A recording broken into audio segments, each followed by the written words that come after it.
s'intitule Dieu en premier. Et on poursuit.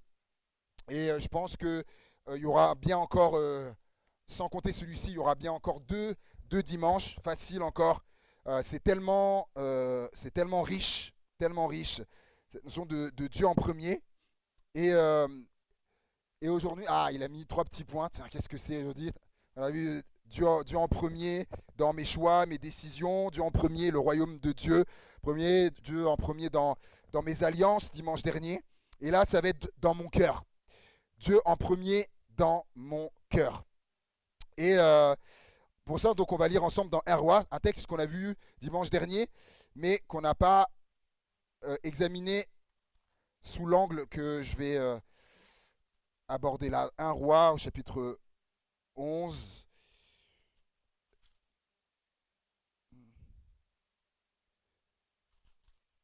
1 Roi chapitre 11, dès le verset 1er. Le roi Salomon aima beaucoup de femmes étrangères, outre la fille de Pharaon, des Moabites, des Ammonites, des Édomites, des Sidoniennes, des Étiennes, appartenant aux nations dont l'Éternel avait dit aux enfants d'Israël, vous n'irez point chez elles et elles ne viendront point chez vous, elles tourneraient certainement vos cœurs du côté de leur Dieu. Ce fut à ces nations que s'attacha Salomon, entraîné par l'amour. Il eut 700 princesses pour femmes et 300 concubines, et ces femmes détournèrent son cœur. À l'époque de la vieillesse de Salomon, ces femmes inclinèrent son cœur vers d'autres dieux, et son cœur ne fut point tout entier à l'Éternel, son Dieu, comme l'avait été le cœur de David, son père. Salomon alla après Astarté, divinité des Sidoniens, et après Milcom, l'abomination des Ammonites, et Salomon fit ce qui est mal aux yeux de l'Éternel, et il ne suivit point pleinement l'Éternel comme David, son père. Alors Salomon bâtit sur la montagne qui est en face de Jérusalem un haut lieu pour Kémosh, l'abomination de Moab, et pour Moloch, l'abomination des fils d'Ammon. Et il fit ainsi pour toutes ces femmes étrangères qui offraient des parfums et des sacrifices à leurs dieux. L'Éternel fut irrité contre Salomon parce qu'il avait détourné son cœur de l'Éternel, le Dieu d'Israël, qui lui était apparu 2 fois. Amen. C'est vrai, quand on peut lire ce passage, on peut se dire, on peut être là, mais c'est dingue. Salomon. Et quand on relit cet épisode de la vie de Salomon, en tout cas pour moi, en tout cas, ce que je remarque, c'est qu'on est loin de la période où les rois d'autres pays, par exemple, se déplaçaient pour venir écouter Salomon parler, pour venir l'entendre parler. La sagesse de Salomon était tellement connue que des gens faisaient le déplacement, même des rois d'autres pays, pour venir écouter Salomon. Je ne sais pas si on se rend compte quand même. Des fois 3 semaines de voyage, comme la reine de Séba, pendant 3 semaines, pour dire, mais ce qu'on m'a dit là, ce qu'on m'a dit, mais il faut que j'entende ça. Incroyable, incroyable.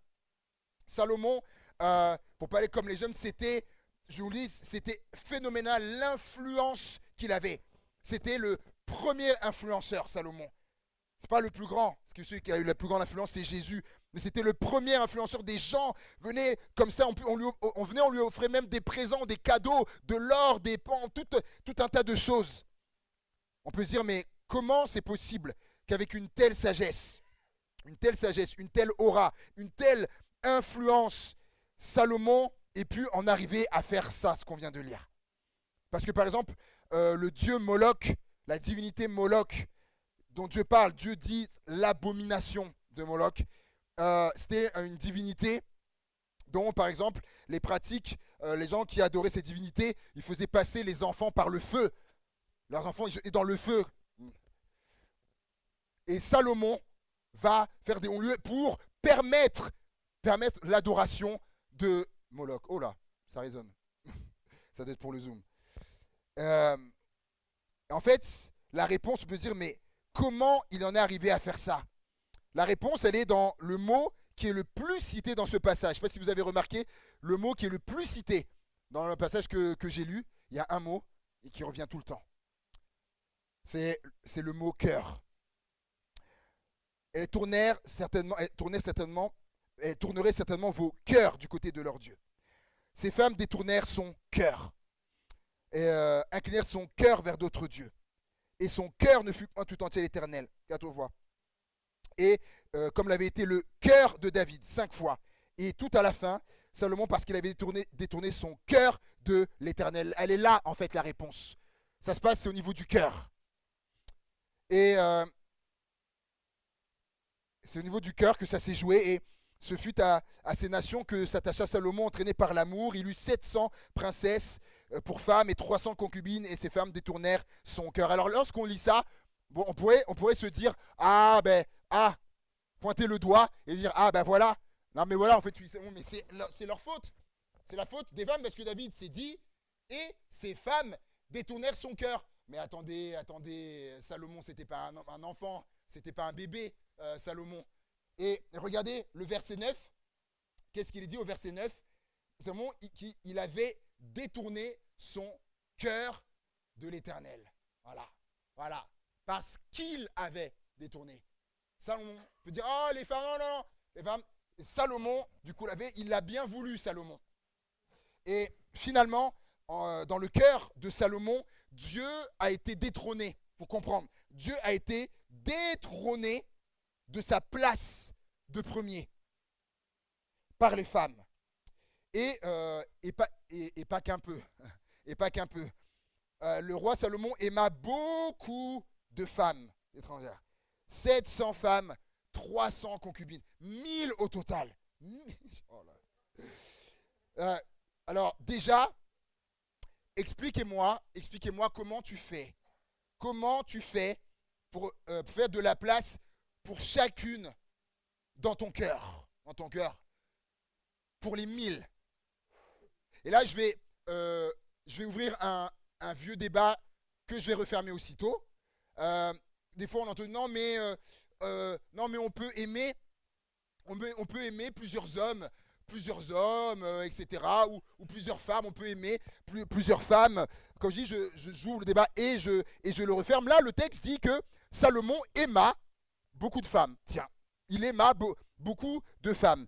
Mais donc, on peut se dire que apparemment, il y a une possibilité que ce soit possible. Il aima beaucoup de femmes. Mais au-delà de savoir si on peut aimer plusieurs femmes ou plusieurs hommes, moi, ce que je vois, ce qui me parle dans la vie, comme Jésus l'a dit, c'est les fruits, en fait. C'est les fruits. Qu'est-ce que ça génère? C'est quoi les conséquences? Qu'est-ce que ça produit? Et là, je fais mon choix, si c'est bon ou pas bon, quand je vois les fruits. Et là, pour Salomon, on a vu les fruits. On va pas les relire, les fruits. On les a vus. D'accord. Je vais donner un autre exemple. Quand je vois dans la parole de Dieu, je vois qu'à chaque fois, quand il y a eu ça s'est mal passé à chaque fois. Soit là, donc, Salomon, que ce soit dans l'histoire de Anne. Vous connaissez Anne, Elkana? Il y avait combien de femmes dans la maison? Deux. Pénina et Anne. Ça se passait bien?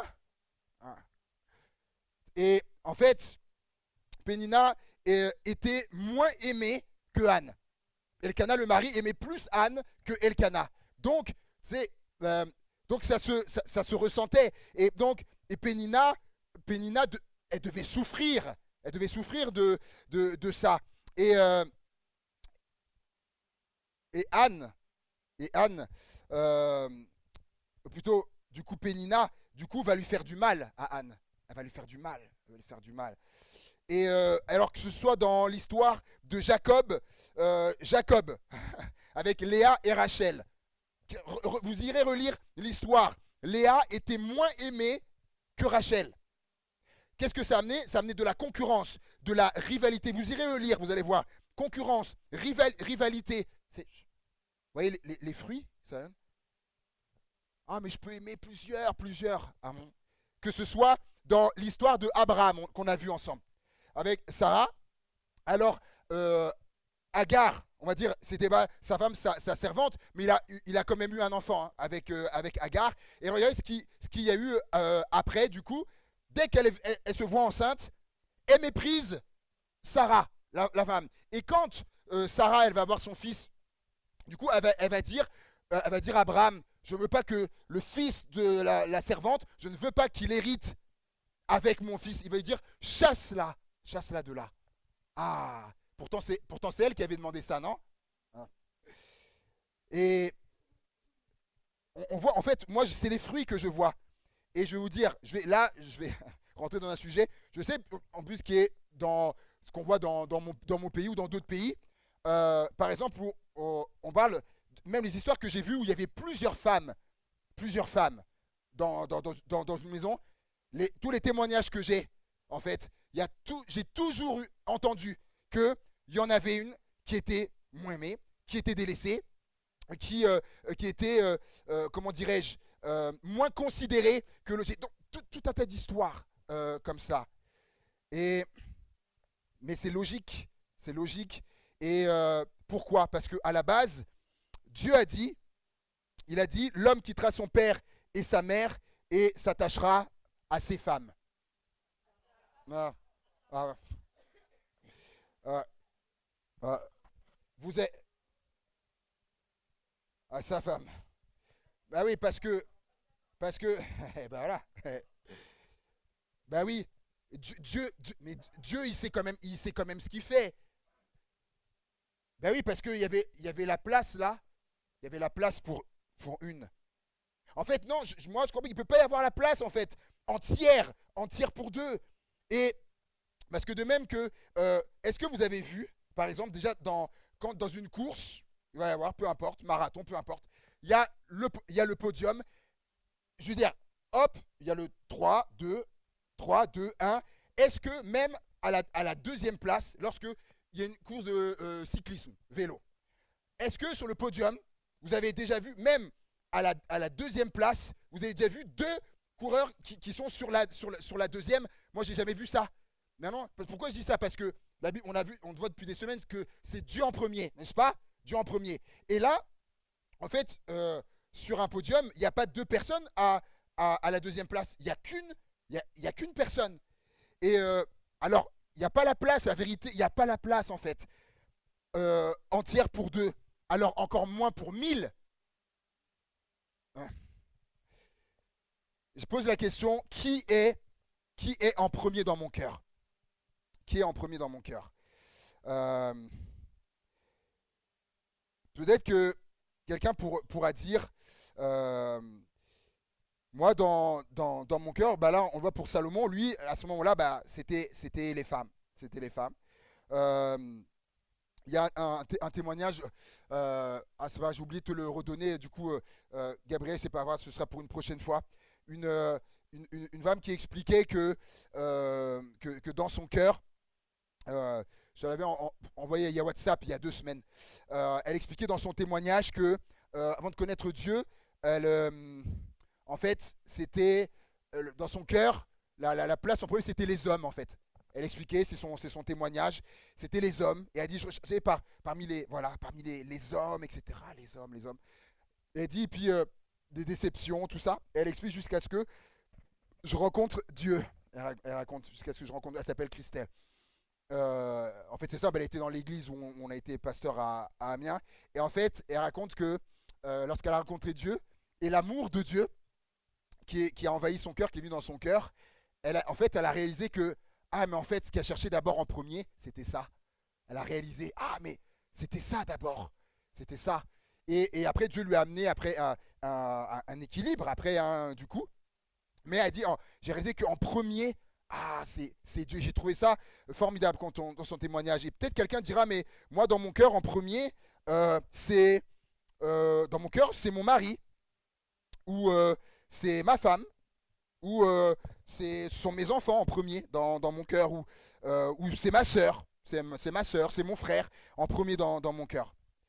Euh, Comprenez bien ceci, là, on n'est pas euh, comment dire ça, dans des choses, euh, euh, quel mot utiliser? Je pense qu'on des fois, il y a juste besoin d'un éclairage. C'est dans les situations où, vous vous rappelez, on a lu ce texte, hein, dans Colossiens, où Dieu dit, afin d'être, il est le premier-né, voilà, entre les morts, etc. Il dit, afin d'être en tout le premier. Vous vous rappelez de ce texte, afin d'être en tout le premier, Dieu. En tout, en tout. Donc, s'il veut être en tout le premier, donc en tout, donc dans mon cœur aussi, il veut être le premier. Mais si dans mon cœur, la personne qui est en premier, par exemple, c'est mes enfants. On va le voir, il faut aimer ses enfants, c'est pas ça. Si en premier, ce sont mes enfants, par exemple, dans mon cœur, et que c'est la place qui doit revenir à Dieu d'abord, du coup, ils occupent une place là qui n'est pas la leur. Et là, on parle, vous avez bien compris, hein, de ne plus aimer, c'est pas du tout ça, vous avez bien compris. Mais si je vous pose la question, comment ça s'appelle quelque chose qui prend la place de Dieu? Ah, tiens. Et j'ai le témoignage d'une chrétienne, je me rappelle, il y a des années, qui me disait, elle dit, je ne me rendais pas compte que mes enfants, elle-même avait réalisé, je ne me rendais pas compte que mes enfants, elle me dit, j'en avais fait des idoles. Une femme, maman chrétienne qui disait ça. Elle-même, elle avait réalisé par elle-même et tout ça, avec sa vie avec Dieu, tout ça. Et par exemple, dans le cœur de ma femme, dans le cœur de ma femme, celui qui doit être en premier dans son cœur, c'est pas moi.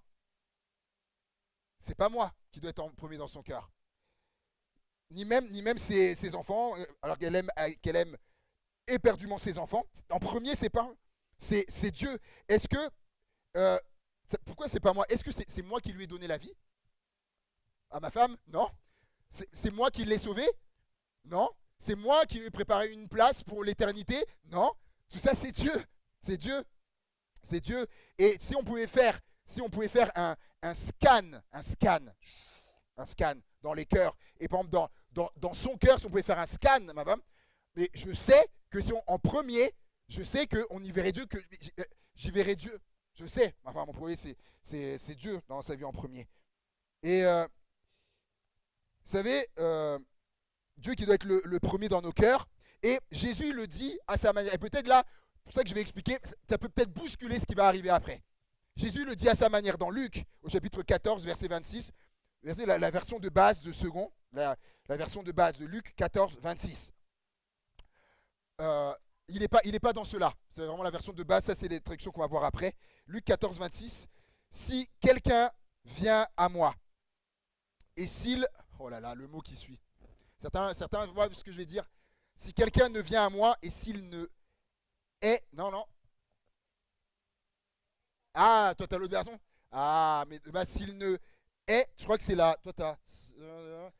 Voilà, je crois que c'est la 21. S'il ne est pas son père, sa mère, sa femme, ses enfants, ses frères et ses sœurs, et même sa propre vie, il ne peut être mon disciple. Alors, vous avez compris que on va voir d'autres traductions, mais je ne sais pas, lorsque vous avez lu la première fois ce passage-là, si peut-être vous découvriez les évangiles, vous avez une parole de Jésus, si quelqu'un vient à moi et s'il ne est pas son père, sa mère, sa femme, ses enfants, ses frères, ses sœurs, et même sa propre vie, il ne peut être mon disciple. Je ne sais pas ce que ça vous a fait, moi, ça m'a choqué. La première fois, je parle la toute première fois, hein. Oh,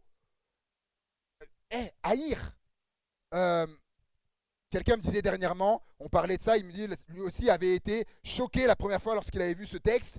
Euh, alors, parce qu'on se dit, mais attends, Jésus qui a prôné l'amour, et plus que prôné, il a manifesté l'amour, mais ça paraît contradictoire, on peut être perdu. Donc, c'est là qu'on va aller voir, du coup, d'autres traductions, et ça va nous aider. La version du Semeur dit, si quelqu'un vient à moi et n'est pas prêt à renoncer, déjà, c'est pas, c'est pas pareil, à renoncer à son père, mais on va l'expliquer. Sa mère, sa femme, ses enfants, ses frères, ses sœurs, et même sa propre vie ne peut être mon disciple. Euh, L'autre version, édition de Genève, dit, si quelqu'un vient à moi sans me préférer à son père, à sa mère, à sa femme, et à ses enfants, à ses frères et ses sœurs, et même à sa propre vie, il ne peut être mon disciple. Et parole de vie dit, si quelqu'un vient à moi, doit m'aimer plus que son père, etc. Et je vais expliquer. Première chose, s'il n'est pas prêt à renoncer.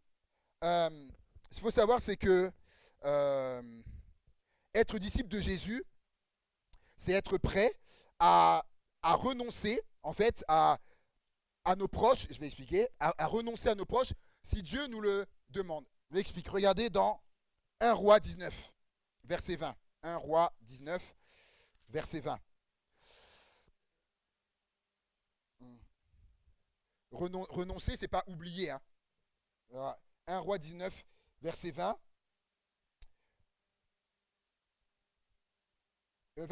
Même à partir du verset 19. Élie partit de là et il trouva Élisée, fils de Shaphat, qui labourait.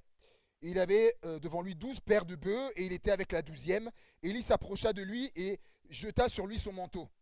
Euh, C'est-à-dire que là, si Dieu l'a choisi, il l'appelle pour prendre la suite de Élie. Élisée, quittant ses bœufs, courut après Élie, il dit, laisse-moi embrasser mon père et ma mère et je te suivrai. Et Élie lui répondit, va et reviens, car pense à ce que je t'ai fait, etc. Voilà, donc il est parti le faire et ensuite il a suivi. Toi, Élie ne lui a pas dit, non, non, non, non, non, non, non, non, non, non, tu vas pas, il lui a dit, va et après tu reviens. Là, il y avait un renoncement pour Élisée. Dieu l'appelait à prendre la suite de Élie. Et là, il y avait un renoncement, du coup, quitter, vous voyez, le père et la mère. Regardez dans Matthieu chapitre 4, au verset 18. Matthieu 4, 18. Plus rapidement que moi. Matthieu 4, 18. Comme il marchait, donc c'est Jésus, le long de la mer de Galilée, il vit deux frères, Simon, appelé Pierre, et André, son frère, qui jetaient un filet dans la mer, car ils étaient pêcheurs. Il leur dit, suivez-moi, et je vous ferai pêcheurs d'hommes. Aussitôt, ils laissèrent les filets et le suivirent. De là, étant allé plus loin, il vit deux autres frères, Jacques, fils de Zébédée, et Jean, son frère, qui étaient dans une barque avec Zébédée, leur père, là, eux, ils étaient avec leur père, hein, et qui réparaient leurs filets. Il les appela, et aussitôt, ils laissèrent la barque et leur père. Voilà. Parce que j'aurais pu juste dire, voilà, ils laissèrent la barque et le suivirent. Non, il y a cette mention. Ils laissèrent la barque et leur père et le suivirent. Eux aussi, ils ont renoncé. Si quelqu'un veut venir à moi et qu'il renonce, vous voyez, on comprend avec l'exemple d'Élisée, l'exemple des premiers disciples, voilà, ils ont aussi voilà, quitté leur père pour suivre Jésus. Donc on comprend un peu mieux que c'est pas le haïa, faut les détester, non, c'est pas ça, c'est pas ça. Sinon Jésus, il aurait deux discours. Euh, et vous savez, ma réponse à l'appel de Dieu, à l'appel de Jésus, à le suivre, va révéler s'il est en premier dans mon cœur ou pas. Exemple d'Abraham, Dieu va lui dire quitte ton pays, ta parenté, ta maison, la maison de ton père, et va vers le pays que je te montrerai. Voilà. Il appelle aussi, vous voyez, c'est ça. Et ça m'a fait penser vers le pays que je te montrerai, quitte ta parenté. Et j'ai pensé, quand je préparais le message, tout de suite j'ai pensé à Miko, pasteur Miko et Marie-Laure. Ceux qui ne connaissent pas, ils ont été pasteurs ici quelques années et Dieu les a appelés à partir. Mais ils sont partis, ils ont 3 enfants, c'est ça? Ils ont 3 enfants. Du coup, bien sûr, leurs enfants sont grands, sinon ils seraient partis avec. Mais du coup, ils sont partis, mais du coup, ils ont renoncé. Du coup, les enfants qui sont là, certes, ils sont grands. Mais vous voyez, il y a vraiment des fois cette dimension-là.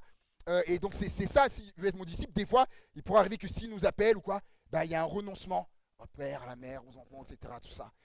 Euh, et, euh, et donc, l'édition de Genève dit si quelqu'un vient à moi sans me préférer, voilà, sans me préférer à son père, sa mère, sa femme, etc. Comment comprendre ça? Comment le comprendre? En fait, faut lire la suite en fait. Faut lire la suite. Donc Luc 14 et le verset 27. Luc 14. Voilà. Et donc c'est la suite, verset 27. Et quiconque ne porte pas sa croix et ne me suit pas ne peut être mon disciple. En fait, ce qui se passe, c'est que Jésus, il leur parle de le suivre. En fait, il y a une foule qui est arrivée et il va leur parler de ce que c'est que de le suivre, en fait. De le suivre, ce que ça implique, de suivre Jésus et ce que ça goûtait. Et j'ai pensé à ça. Vous savez, s'il ne me préfère, suivre Jésus, des fois, dans certains cas, ça plaira pas. On l'a vu, vous en avez connu, certains même si on l'a déjà vécu. Ça pourrait ne pas plaire à la famille. Et notamment quand il n'y a pas cet arrière-plan. Euh, et on a vu des fois de l'opposition vis-à-vis de la famille par rapport à la personne qui veut suivre Jésus. Père, mère, des fois enfants, frères, sœurs de la même famille. Et c'est là quand Jésus dit, s'il ne me préfère, et c'est là en fait que ça prend son sens. Et c'est là qu'il faudra préférer Jésus en fait. Et c'est là aussi, parce que soit on n'est pas des robots, et c'est là aussi où ça peut être difficile aussi. Parce qu'on n'est pas des robots et qu'on a un cœur. J'ai pensé quand je repensais à ça, il y a l'exemple du pasteur Saïd Oujibou qui m'est venu par rapport à ça. Si quelqu'un veut me suivre, qu'il me préfère. S'il y a de l'opposition, si la famille, Saïd Oujibou, donc, par son nom, on comprend, derrière-plan musulman. Et donc, il nous racontait ça aussi, son témoignage, parce que avec ma femme, c'était un de nos professeurs à l'école biblique en islamologie. Et du coup, il raconte, donc dans une interview, là, il raconte ces chrétiens témoignent donc de leur foi. Donc, il parle des voisins du dessus. C'était le couple pastoral Dominique Moureau et sa femme, ils étaient leurs voisins du dessus. Et sa maman a été il y a eu qui a dégénéré, une bagarre de quartier, tout ça, et sa mère a été blessée dedans. Et en fait, leurs voisins du dessus qui étaient les pasteurs, ils leur ont proposé de les aider. Et en fait, et c'est comme ça que sa grande sœur, ils les ont emmenés en colo, sa grande sœur en colo, et sa grande sœur arrive en colo, et sa grande sœur se convertit à Jésus-Christ en colo. Et là, on peut dire, oui, on se dit gloire à Dieu, mais sauf qu'après, il faut revenir à la maison après. Et là, il explique comment c'était retentissant. Et il dit, voilà, ces chrétiens témoignent de leur foi, et la grande sœur, ça y est, se convertit, et lorsqu'elle trouve le courage de parler publiquement de sa foi, la famille est complètement anéantie, vivant cette conversion comme une véritable trahison. Et c'est lui, donc il raconte, il dit, malgré les violences que nous lui faisions subir, ma sœur a tenu ferme, ce qui nous a complètement déstabilisés. Il dit, elle a préféré Jésus. Waouh. Et plus tard, donc lui-même par la suite, il explique, hein, il va un jour l'espionner, il est mandaté il va comme un détective privé là, il espionnait sa sœur, voir où est-ce qu'elle allait. Et un jour, il allait à l'église aussi. Il nous racontait, il a vraiment été bouleversé par l'amour, par l'amour qu'il y avait dans l'église, l'amour de Dieu. Mais il dit, ça a pris du temps, et un jour, voilà, il va donner sa vie à Christ, et lui aussi va à un moment donné devoir préférer, lorsqu'il va y avoir des combats dans sa famille, notamment vis-à-vis de son père, où pour lui c'était terrible, son fils qui devient chrétien, donne sa vie à Christ, et il nous raconte que son père, je ne me rappelle plus combien ils étaient d'enfants, mais pour vous expliquer, donner l'exemple, imaginons qu'il soit 5 enfants, 5 frères et sœurs. Il nous raconte Saïd Oujibou, il disait que son père, quand les gens demandaient à son père, tu as combien d'enfants? Il disait, j'en ai 4. Alors, admettons, s'il en avait 5, il disait, j'en ai 4. Admettons, s'ils étaient 4, je ne sais plus combien ils étaient, il disait, j'en ai 3. Tu vois, il dit, mais un enfant de moins. Parce qu'il ne le comptait plus comme son fils. Imaginez ça. Et ça a duré très longtemps. Mais très longtemps, pendant des décennies. Et c'est qu'à la fin de sa vie, que son papa, quasiment sur son lit de mort, son papa va accepter Christ comme sauveur. Il va réaliser que Christ était le chemin, la vérité et la vie. Et nous, on l'a vécu, hein, quand on était pasteur à Amiens. On a vu des gens qui doivent préférer Jésus. Et tu peux mettre les deux photos, s'il te plaît, de Eva et Joël. La première d'ailleurs dans l'ordre, d'abord Eva qui est à ma droite. Les deux, de toute façon, les deux derrière-plan musulmanes à la base. Et donc elle vient à l'église, voilà, elle découvre l'église, tout ça, et elle découvre l'amour de Dieu, voilà, elle donne sa vie au Seigneur, etc. Et puis je la baptise. Et donc, mais sa maman, un pan du coup musulman, sa maman, quand elle à base, quand elle se convertit, sa maman, elle l'entend pas comme ça, de cette oreille-là. Et là, c'est la guerre. C'est la guerre à la maison. En plus, elle est jeune à ce moment-là, elle a 25 ans, et sa mère qui lui fait la guerre chez elle. Mais ouais, mais encore aujourd'hui, ça va faire 9 ans qu'elle a pris son baptême, c'est en 2017. Et ça m'impressionne toujours comment elle a tenu et elle dit non, c'est Jésus. C'est Jésus. Ouais, elle a préféré. Vous comprenez? Et alors, pour Joël, alors là, une fois je voulais expliquer, c'était commando, mission commando. Elle, pareil, Joël, musulmane, elle arrive à l'église, elle découvre l'église, elle se convertit, on prépare pour le baptême, et quelques temps avant, même avant, dès lors qu'elle se convertit, pareil, la guerre chez elle, la guerre et tout ça, mais elle tient. Et quelques temps avant le baptême, elle dit, tellement la pression, elle est forte chez elle et tout ça, elle dit non, mais je crois que je vais laisser tout ça, c'est parce que il y a tellement de heurts. Pour ça, je dis mais c'est pas toujours évident, ouais, genre. Mais on l'encourage, etc. à tenir bon. Et je me rappelle oh là là là là, quand j'y repense, on prévoit un plan le jour donc du baptême arrive, le jour des baptêmes, et on a élaboré un plan avec elle. euh, on dit voilà, ben on se tiendra dans tel côté de la rue là où tu habites.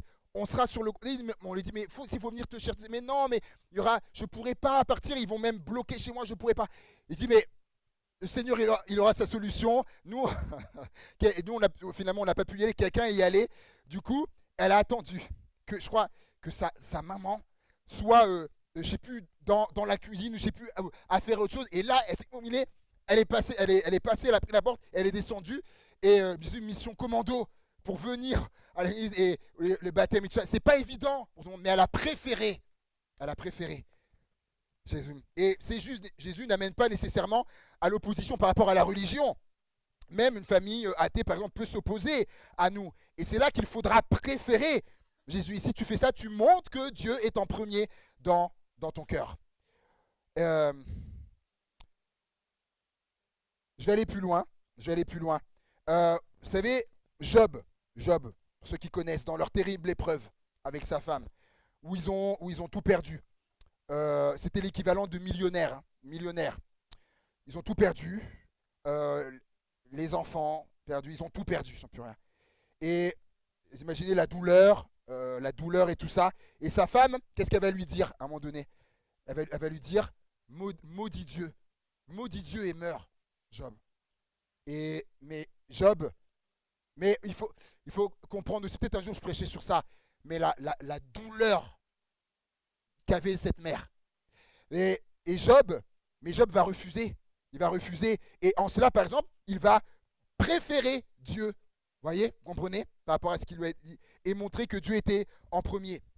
Et j'arrive avec le troisième exemple de la parole de vie qui dit celui qui vient à moi doit m'aimer plus que son père, sa mère, etc. Jésus dit clairement, il le dit clairement, hein, donc qu'en termes d'amour, il doit être le premier. Il doit être le premier, Jésus. Il explique que pour être disciple, ça passe du coup par là. Et il dit si quelqu'un, du coup, il doit m'aimer plus. Qu'est-ce que c'est qu'aimer plus? Peut-être quelqu'un va dire mais David, là, ça me dérange. David, là, ça me dérange. L'aimer plus parce que ça veut dire quoi, David? Ça veut dire que on est censé aimer plus Dieu. Ça veut dire quoi? C'est qu'il y a différentes formes d'amour. Il y a des différences dans l'amour. Alors, on va pas mettre tout de suite, pas tout de suite. Est-ce qu'il y a des différences dans l'amour? Je vais vous poser une question. Vous êtes d'accord que l'amour que je vais avoir pour ma femme, pour mon mari, pour mes enfants, pour un parent, peu importe. Vous êtes d'accord que c'est pas la même chose que pour un inconnu que je découvre d'aujourd'hui? Oui, il n'y a que moi qui pense ça ou ben oui. Donc, et pourtant cet inconnu, la parole nous invite aussi à l'aimer. Vous voyez? Donc, quand on creuse, on voit qu'il y a des choses comme ça. Ou par exemple, l'amour en Christ pour un frère ou une sœur qui est là dans l'église locale, qu'on aura côtoyé pendant des années, les liens, il y a tout ça, qu'un chrétien pareil, mais qui est au Boukistan, à l'autre bout du monde, oui, oui, d'accord, on va prier pour lui, il y a ça, on va aimer, mais je suis désolé, c'est pas pareil. C'est pas pareil. Donc vous voyez qu'il y a cette réalité. Et donc ne soyons pas choqués, frères et sœurs, ne soyons pas choqués quand Jésus dit qu'il faut, du coup, lui, l'aimer plus. En fait, on relève différentes sortes d'amour. Là, merci, Gabriel. Dans le mot amour en grec, donc il y a le mot eros. Tout ça, ça veut dire amour. Hein. Eros, philia, agapé, ça veut dire amour. Mais eros, c'est l'amour passionné, sensuel. Philia, c'est l'amour en amitié, la solidarité, etc. Voilà. L'entraide, tout ça, c'est amour. Et agapé, l'amour pur, inconditionnel. Et on va lire dans Jean 21, Jean 21, verset 15. Et j'arrive à la fin. Jean 21, verset 15. Jean 21, verset 15. Qu'est-ce qu'il me fait Voilà. Verset 15. Après qu'ils eurent mangé, Jésus dit à Simon-Pierre, Simon, fils de Jonas, m'aimes-tu plus que ne m'aime ceci? Tiens, vous voyez, il y a le mot plus. Hein. Est-ce que tu m'aimes plus que ne m'aime ceci? Il répondit, oui Seigneur, tu sais que je t'aime. Jésus lui dit, paie mes agneaux. Il lui dit une seconde fois, Simon, fils de Jonas, m'aimes-tu?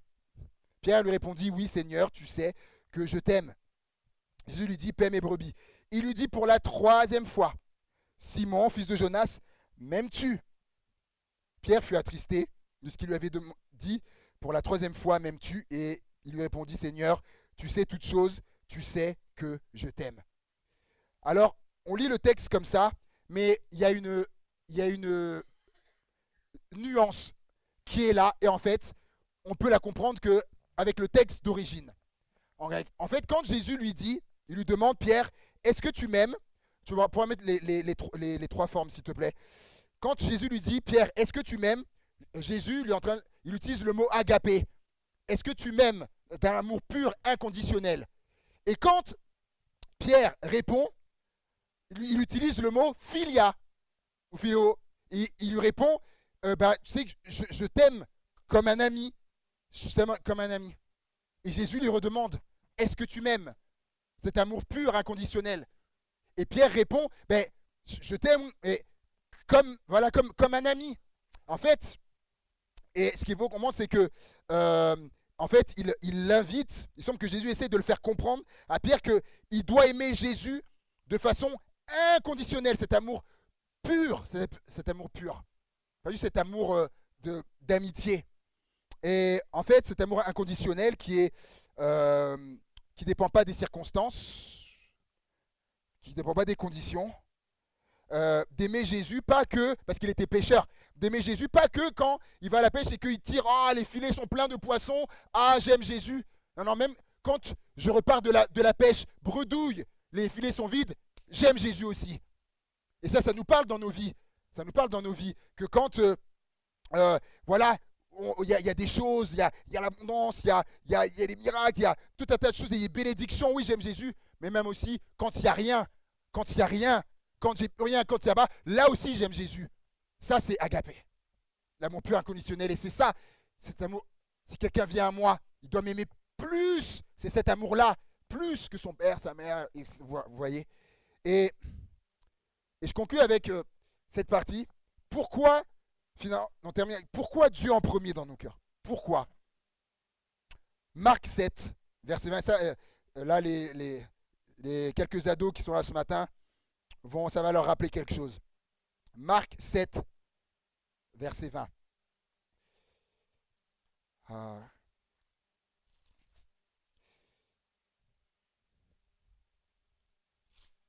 Marc 7, verset 20. Il dit encore, ce qui sort de l'homme, c'est ce qui souille l'homme. C'est ce qui souille l'homme. Car c'est du dedans, c'est du cœur des hommes que sortent les mauvaises pensées, les adultères, les impudicités, les meurtres, les vols, les cupidités, les méchancetés, la fraude, le dérèglement, le regard envieux, la calomnie, l'orgueil, la folie. Toutes ces choses sortent du dedans et sous l'homme. Donc, toutes ces choses sortent du cœur. Moi, quand je vois cette liste-là, je dis pourquoi combien parce qu'on on a fait un petit jeu hier avec les ados et on a parlé de ça. Et quand je lis cette liste-là, vraiment, je me dis, je comprends pourquoi il faut que Dieu soit en premier dans mon cœur. Quand je vois ça. Parce que Jésus dit que tout ça, ce qu'on vient de lire là, tout ça, ça sort du cœur de l'homme. Et ça ne sort pas de certains cœurs, non, ça peut sortir de n'importe quel cœur. Et c'est pour ça qu'il faut que Dieu soit en premier dans le cœur. Parce que parlons vrai, parce que s'il n'est pas en premier, la réalité, moi aussi le premier, eh bien je suis sujet à ces choses-là. Et regardez, et je leur disais hier, et Jésus va parler aussi, il va dire les mauvaises pensées. Et vous avez vu dernièrement dans l'actualité ce qui est arrivé avec un ado et une professeure, ouais, qui a poignardé, tout ça. C'est parti d'où? Ils expliquaient, c'est d'abord les pensées. Il s'est dit, je vais emmener et je vais lui faire ça, les pensées. Et effectivement, quand Dieu du coup n'est pas là, il y a pas de frein. Il n'y a pas de frein. Et du coup, c'est ce qui se passe en fait, c'est que du coup, eh ben, ça donne libre cours à toutes ces choses, une sorte de dérive, etc. Et je leur disais aux ados, du coup, dans le cœur, il faut que Dieu soit en premier. Pourquoi? Parce que Dieu, c'est ton garde du cœur. Il y a les gardes du corps, Dieu, c'est ton garde du cœur. Et je conclue avec ce verset qu'on connaît. Tu aimeras le Seigneur, ton Dieu, de tout ton cœur, de ta force, de ton âme, de ta pensée, et ton prochain comme toi-même. Comme toi-même. Et vous remarquez que c'est pas écrit, tu aimeras ton prochain comme toi-même, et tu aimeras Dieu de tout ton cœur, de toute ta force, de toute ton âme, de toute ta pensée. Non, non, non, non. Tu aimeras Dieu, c'est en premier, et ton prochain comme toi-même. Et puis, pour le prochain, remarquez aussi, quand il dit tu aimeras ton prochain comme toi-même, c'est pas dit tu aimeras, regarde les détails, c'est pas dit tu aimeras ton prochain de tout ton cœur. Hein. Ah, moi j'avais jamais remarqué. Pour le prochain, c'est pas masqué de tout ton cœur. Tu l'aimeras comme toi-même. Mais c'est Dieu que tu aimeras de tout ton cœur. Là, on voit Dieu en premier. Et pourquoi? En fait, parce que pour pouvoir aimer son prochain comme soi-même, et ben en fait, faut aimer Dieu de tout son cœur en premier. En premier. Et c'est pour ça, en fait. Et juste aussi pour aimer son prochain. Donc, plus je m'aimerai moi-même aussi, et bien plus je pourrai aussi aimer mon prochain. Mais ça commence par l'amour qu'on a vers Dieu. Donc, en premier de tout son cœur. Amen. Amen. On va prier le Seigneur et puis qu'on puisse terminer avec un chant. Ouais, c'est ce que j'avais à cœur de vous partager. Que Dieu soit en premier dans nos cœurs. C'est pas que, vous avez vu, c'est pas que ça efface le reste, hein. Ça efface le reste, les gens, mon frère, ma soeur, mon père, ma mère, les enfants. Non, non, non, non, non, pas du tout, on l'a vu. Dieu, il est équilibré. Et c'est Dieu qui est l'auteur de la famille. Donc, mais c'est lui, parce qu'après, quand lui, il est en premier, et ben après, le reste après, ben en fait, c'est bien ajusté. C'est bien ajusté. Alléluia. Seigneur, on prie ensemble. Seigneur Jésus, je te remercie, Seigneur, pour ta parole. Ta parole qui est esprit, qui est vie, qui nous éclaire, qui nous instruit, oui, qui va nous corrige, mais nous reprend, mais également qui nous montre le chemin, qui nous fait grandir. Seigneur, ta parole aussi, Seigneur. C'est un enrichissement. Et tu me rappelles que tu es aussi le premier dans nos cœurs. Dans nos cœurs. Parce que de cela dépend plein de choses derrière. Alors que ce soit le vœu, le désir, et plus que ça, la prière, Seigneur, de chacun ce matin, Seigneur. Que tu sois le premier dans nos cœurs, le premier dans mon cœur. Alléluia. Alléluia. Et que tu puisses même le dire, et même que ce soit à voix haute ou dans ton cœur. Seigneur, sois le premier. Sois le premier dans mon cœur, Seigneur. Alléluia, Jésus. Oh, merci, Père, pour ce que tu vas faire, pour les belles choses que tu fais au milieu de nous, que tu vas faire dans les cœurs et au milieu dans notre Église, Père, et pour ta gloire, au nom de Jésus. Amen. Amen. Alléluia. Est-ce que, il y a à quelqu'un qu'on puisse terminer avec un chant? Je sais pas, avec un chant. Hein? Alléluia.